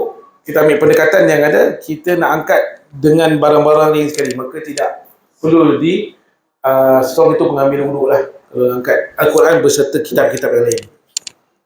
So, tujuannya bukan nak baca apa? Tujuannya bukan nak memegang Al-Quran secara individu, tapi dengan benda yang lain. Okay? Maka Al-Quran yang kecil gitu kan, kalau orang poket ke orang biasa Asal, okay? You mengangkat Al-Quran sebagai hantaran. Al-Quran, okay, nanti saya kutukan. Okay. Sebagai hantaran perkahwinan dan sekarang dah banyak jadi trending. They make Al-Quran as a tulang lah. I think tu dalam kategori perhiasan. Al-Quran untuk perhiasan dan berkat, maka tidak haram menyentuhnya. I pun dalam kategori ini. Dalam kategori perhiasan ataupun tidak haram bagi menyentuh. Tapi bil adab pada saya, the point proper yang Al-Quran dia ada dalam etika lah. Dia lelaki ke. Tapi kalau yang perempuan yang pegang, yang maaf tak pakai tudung ke kan. Dia I'm not discriminate lelaki perempuan lah. Saya cuma bayangkan yang angkat pula Al-Quran. Pasal kadang-kadang saya ada juga menegur akad nikah dekat atas stage. Okay. Hantaran semua dekat bawah. Ya. Kan? Then people will like go up and down. Ya. Langkah. Ini tentang perkahwinan lah, hantaran-hantaran yang kita nak. The ethics of hantaran memang zaman Nabi tau. Always compare memang Nabi memang tak ada pun. Cuma how to understand yang nak buat ni pula, yang pengantin, kasut bola, kasut jalan, kasut princess, masuk masjid letak hantaran. Again, benda ni bukan saya kata mengalah, tapi masalah how to, saya kadang-kadang saya pun tak selesa sendiri saya punya kasut ke atas. Kena ditegur oleh orang tua lah. Which is alamak, macam mana kan? So benda is very grey area, tapi boleh je remove, tak ada masalah. Cuma now talking about Al-Quran sebagai hantaran, yang bawa pula siapa? Dulang hantaran tapi Al-Quran sebagai antara hadiah tersebut. Dia letak sebelah-sebelah kasut. Letak sebelah-sebelah kasut lagi. Al-Quran dengan kasut tu dah jadi sama level. Ya. Hantaran kasut, lepas tu Al-Quran. But for us, we need to aware. Kita nak kena peka dengan keadaan. Kalau let's say kalau kita membantu pengantin ataupun kena pula kita punya anak saudara yang nak kahwin dan kita makcik saudara, kan, saya rasa perkara ni perlu diberikan satu teguran yang hormat lah. Kita bukan nak marah dia pun, cuma masalah dari segi etik macam tak kena lah Al-Quran kita letak setanding ke sebaris dengan kasut. Saya pernah kena tegur dulu kat Sultan. Al-Quran, dulu kalau perasan Al-Quran punya Al-Quran bookshelf ni, dia punya rak-rak Al-Quran, dia paras kaki. Lepas tu dia kata satu jemaah dia jumpa saya. Dia kata, Ustaz, alhamdulillah Ustaz, saya tegur, saya mimpi tau Ustaz, Masya Allah. Saya sekarang Al-Quran kan kat atas. That is my time dia kat sana, dulu kat Sultan. Yang mana kita after R&R, restoration and refurbishment, rak-rak Al-Quran kita letak atas. So sekarang kita tengok Al-Quran semua kat digital semua kat atas. Dulu saya time dekat bawah, paras kaki. Paras lutut lah. So bila mana itu benda dah tegur oleh jemaah yang concern, dia kata, yes, this is the way, put Al-Quran kat atas. Menghormati. So kalau letak setanding ke sebaris dengan kasut, dah tak syok lah. Itu dia. Dari segi adab dengan Al-Quran, physical Al-Quran. Orang talking about digital Al-Quran. Jadi kalau besok-besok kalau kita nak bakal dapat menantu ke, kan, cucu nak kahwin ke, kan, kita boleh.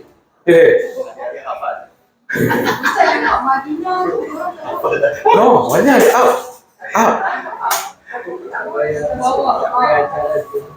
Ada kan? Bawah atas kan? Saya rasa, saya nampak macam dekat atas pillar tu, dia letak Quran kat situ. Saya nampak yang tu. Ada bawah kan? Tapi ada Quran juga kat bawah tu. Tu part saya rasa nak kena memberikan satu feedback kepada orang atau Masjid Nabawi atau Mekah lah. Tapi so far I understand diorang ada dedicated rak. Tapi dedicated rak tu saya tak rasa susah. Kalau dah penuh mesti terlanggar juga kaki dan sebagainya. Adab lah. Adab. Adab dia. Tapi adab dan juga pegangan. Kalau kita sampai injak-injak Al-Quran tu dah jadi ilmu sihir kan.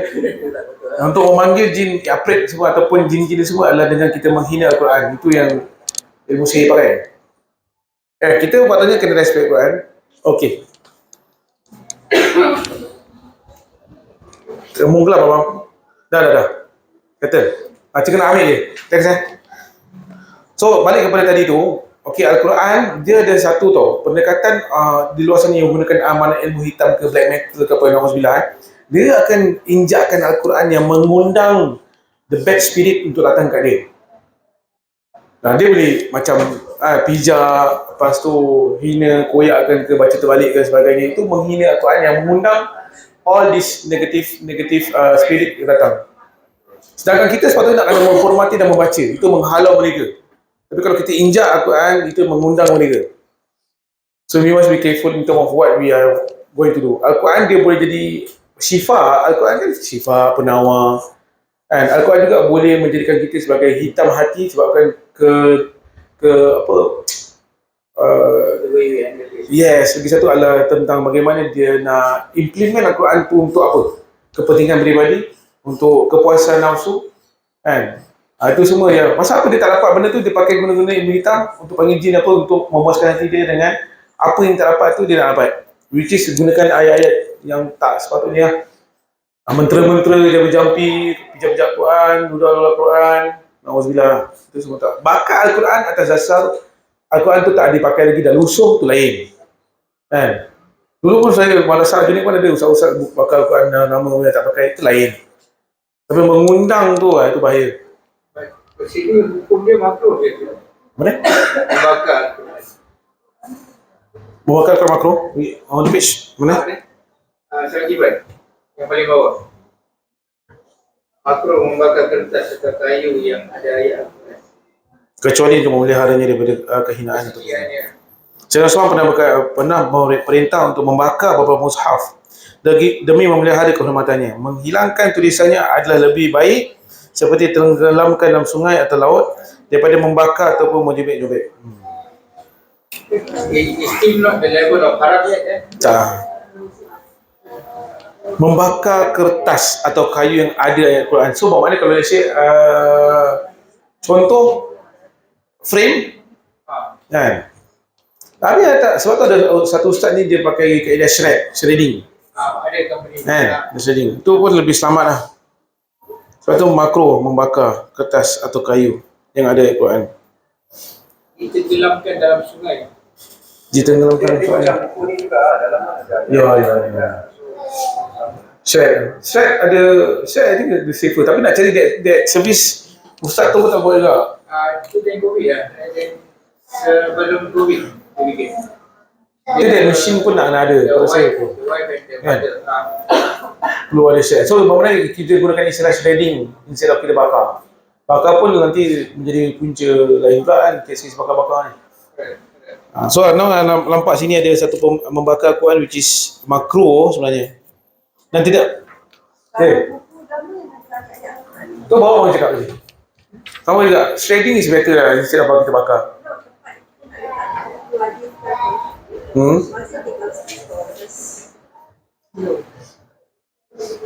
Kalau dapat kalau dapat letak arak yang lebih proper letak atas lah. Tapi kalau tak boleh, tak mana yang sesuai lah. Buku ayat Quran, lepas tu dia macam ada syarah dari kitab ni, lepas tu pakai ayat Quran, lepas tu dia explain kan. That one better use letak tempat yang sesuai lah. Ini lah.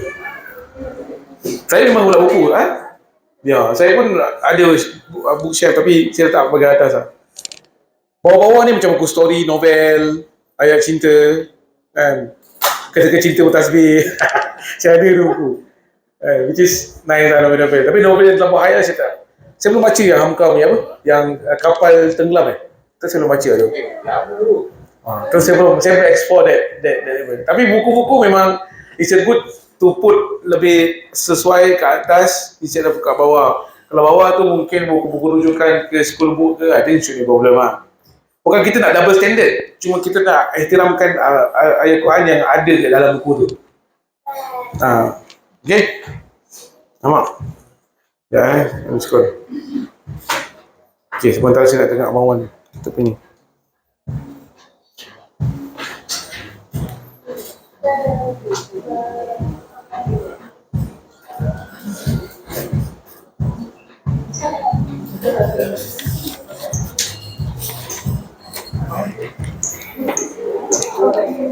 Okey, apa-apa soalan tak nak tanya? I think this is your question of ni puan. Hukum ni page 76. Hukum mengangkat Al-Quran yang mengandungi tafsir dan terjemahan. This one. Boleh mengangkat Al-Quran mengandung tafsir dan terjemahan walaupun anda dalam keadaan hadas kecil atau besar. So settle lebih.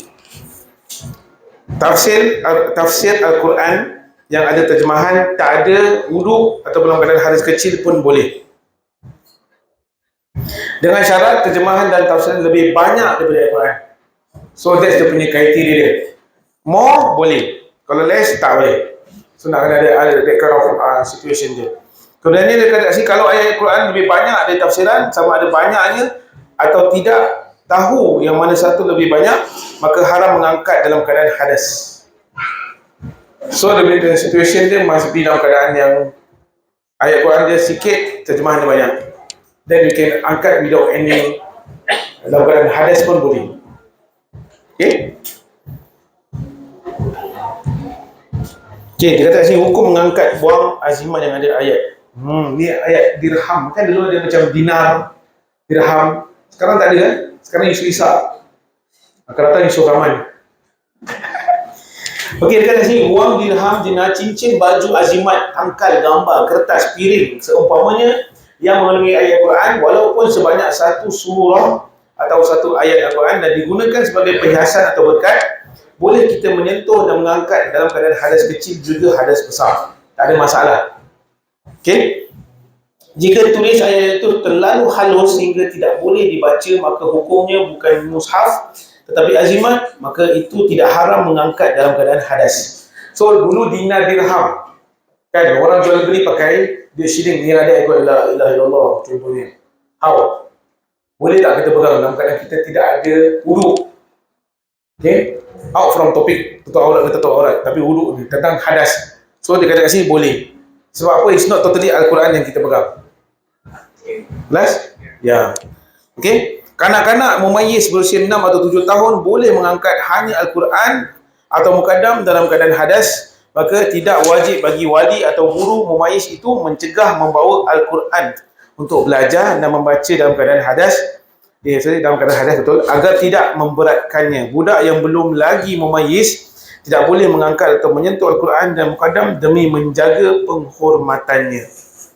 Okay? So ini tentang how kita nak tambah lagi pengetahuan kita terhadap perkara ini berkenaan dengan situasi menyentuh Al-Quran bagi umur yang seterusnya, aurat, seterusnya tentang bagaimana kita nak faham.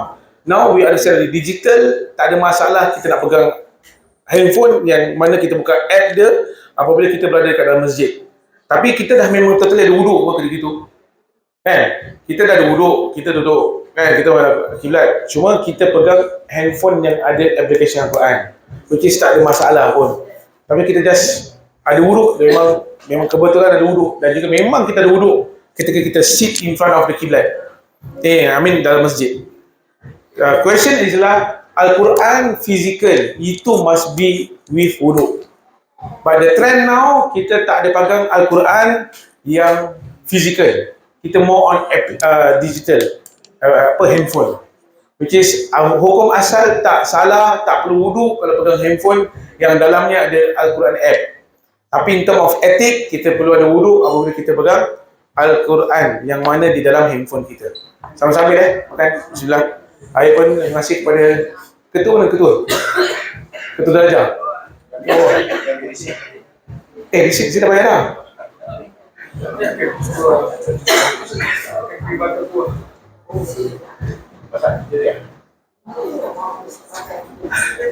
Terima kasih banyak-banyak Sama-sama minum air, alhamdulillah. Air wah masak ni. Nak kan ketika. I want to ask something. Say. When you talk about najis untuk nak bawa ke solat, ada yang kencing masih percikan buang kan, percikan air kencing dekat seluar kita tak boleh bawa tu. Understand? Okay. You got what I mean? Ya, ya. Masih ada yang kencing berdiri. Faham? Percikan Faham. air kencing tu dekat seluar dan orang langsung terus bawa seluar tu ke dalam solat. So apa hukum? I mean, Okay, ni suatu soalan juga. I think for me, kita look at dia punya kita buang air kecil. Basically, percikan air tersebut kalau kena kepada anggota badan ataupun pakaian, okay, dan dibawa kepada solat, adakah sah ke tak sah ataupun masih dalam kategori bersih ke tidak? Kan? So how? Ni persoalan dia yang paling kita nak elakkan daripada was-was. Tapi dah bayar tau. Dekat sisi ya. Okay, so soalan dia adalah kalau air kita buang air kecil, okay, percikan air tersebut terkena badan ataupun pakaian, bagaimana? Kalau kena badan, kita boleh bersihkan guna air sebab badan. Tapi kalau pakaian, macam mana? Itu soalannya. Macam mana tu sah ke tidak sah sebenarnya dengan kita memakai dalam keadaan yang kita ada percikan air tersebut, percikan air kencing, Alhamdulillah lah kan. Tapi kita nak kena feel ataupun kita nak kena pastikan pakaian tersebut tak termercik. Sebab alasannya bagi kaum lelaki adalah sama ada buang air kecil ni dalam keadaan berdiri, makanya percikan tu terkena pakaian. In that sense. So adakah sah ke tak sah ataupun macam mana dari segi bentuk kebersihan tersebut? Kalau kita buang air dalam keadaan yang kita elakkan daripada termerciknya, selamatlah, dan kita yakin air itu tak kena. For example lah, dalam keadaan kita buang air kecil dalam keadaan duduk lah kan, dalam keadaan itu kita pastikan insya okay, clear. Tapi kalau keadaan kita buang air ketika berdiri dan percikan tu kena, itu soalan dia datang. Berlari. So soalan dia bagi muslimah, I think should be standardly this procedure adalah pastikan tidak ada najis langsung yang ada di anggota badan kita maupun pakaian. Yang kita yakin terus lah. Tapi kalau kita tak yakin dan juga kita tahu amat terkena, dan kita kena ambil tindakan seterusnya membersihkan air pakaian tersebut dengan air lah. Yang minimum lah. Persoalan sekarang kalau terkena percikan. Dan kalau kita yakin tak kena percikan tersebut, terus we're talking about how you understand the situation. How you make sure air kencing tu tak kena percikan tersebut ke badan atau pakaian. Kalau kena pakaian, bersihkan dengan cara apa yang kita boleh faham lah. Nabi ajar untuk kita kencing Yes. in a proper way. Yes. Ya. Nabi ajar kita pun so tentang buang air kecil pun Nabi ajar caranya kan. Kita pun nak bersihkan pun masih berdehem contohnya kan. Dia ajar pun masih dalam keadaan terduduk dan bertentangan dengan kiblat. Tapi kalau mengenal kiblat, okey, yang penting ada sitar. Sitar tu maksudnya ada hadangan. Consider still okey. Contohnya kita pergi toilet, betul-betul menghadap kiblat. Kan, alamak macam mana ni? Kan? So tidak ada kita risaukan sebab apa? Ada sitar, maksudnya pintu untuk menghalau kepada kiblat tersebut. Satu. Nombor dua adalah kita buang air dalam keadaan yang kita boleh, kodoknya buang air duduk supaya tidak termercik air tersebut kepada kita. Kalau terkena, bersihkan. Kalau kena anggota badan, bersih. Kalau kena pakaian pun bersih. Dalam keadaan yakin. Itu dia situasi dia. Jelas lah. Sebab ini benda nak elakkan tau. All this perkara akan disoal ataupun kita akan timbul was-was. Once kalau kita dah clear this, dan kita akan masuk dalam bab solat. Bab solat pun ada was-was juga. Berapa rekat, sembahyang berapa rekat sembahyang nanti ada timbul was-was macam mana nak tackle.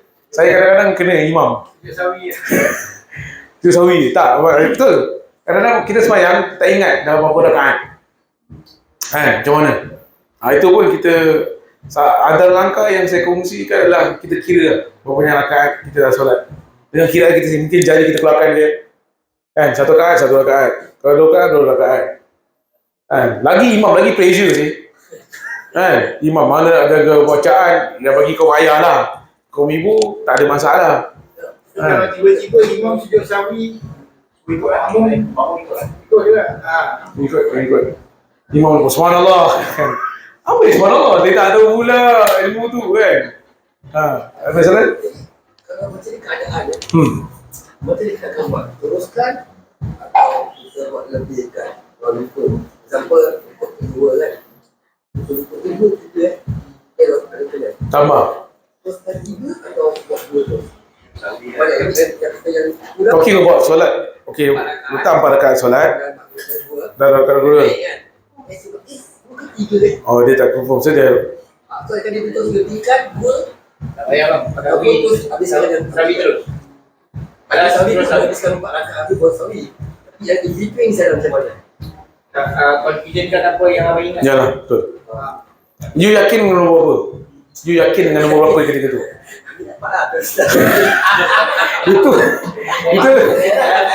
Itu express.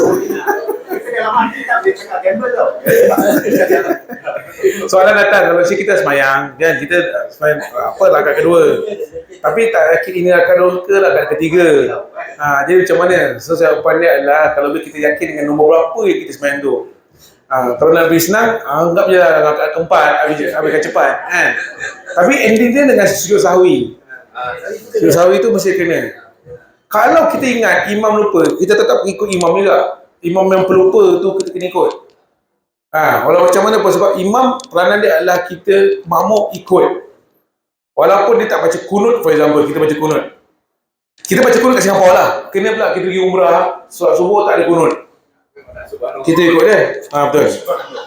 Sebab dah jadi ajaran yang leceh tu.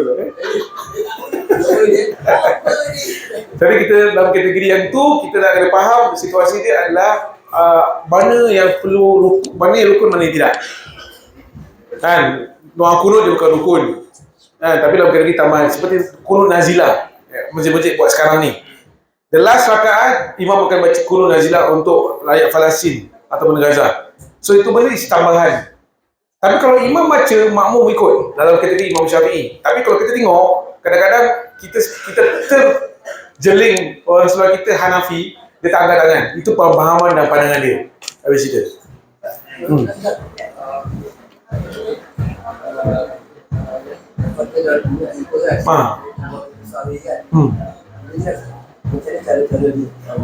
Boleh apa?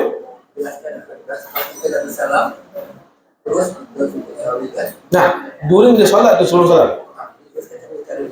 Okay, before kita end, kita ambil satu contoh lain. Okay, soalan datang tentang bagaimana kalau kita terlupa. Sujud sahwi ni macam mana? Sujud sahwi, contohlah imam terlupa ataupun kita sendiri lah terlupa. So kita sekarang dah teruskan 3 rakaat. Okay, now sekarang nak sembahyang 4 rakaat, kita terlupa, tertinggal. Okay, ataupun salah satu rukun terlupa, kita tak dapat, kita tak buat dia punya rukuk dan sebagainya.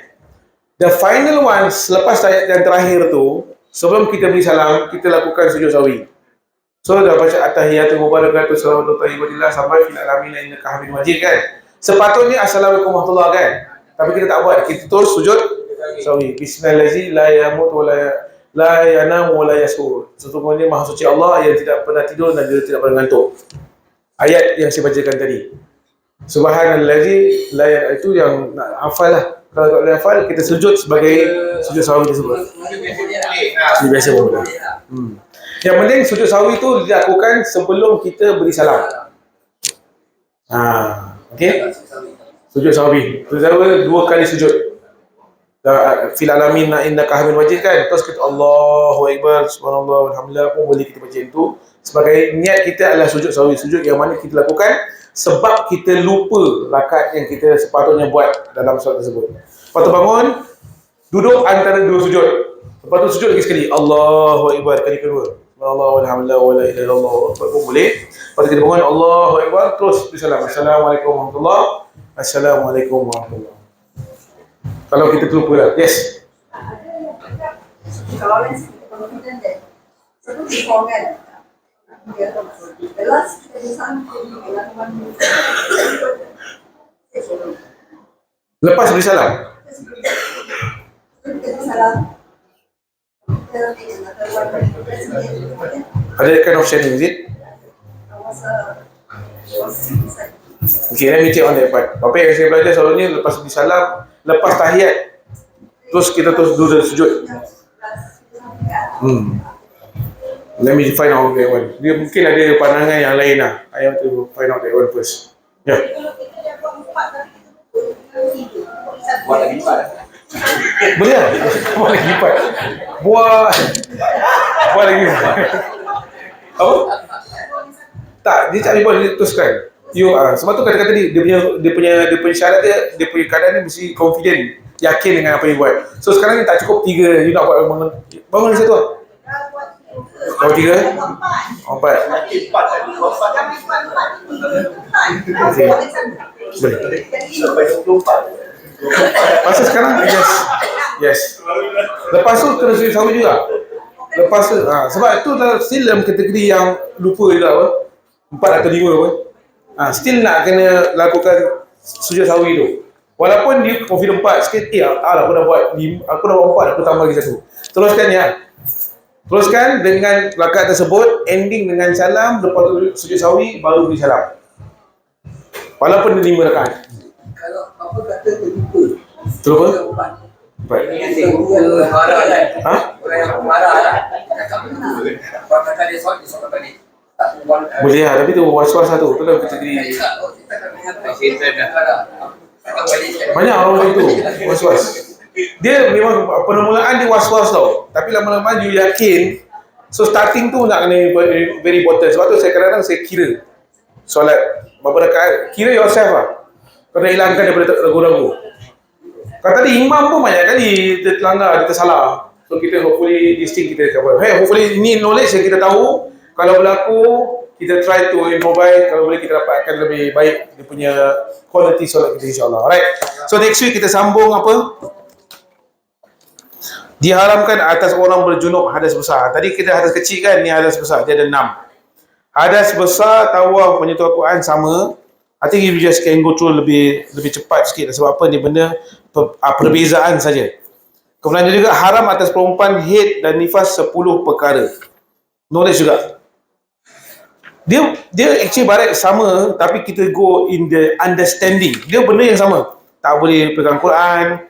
Oh, dia cakap saya talak juga, saya talak isteri. Menyapu khufain.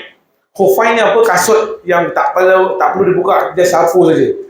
How we want to understand about that? Itu kita akan belajar that. InsyaAllah.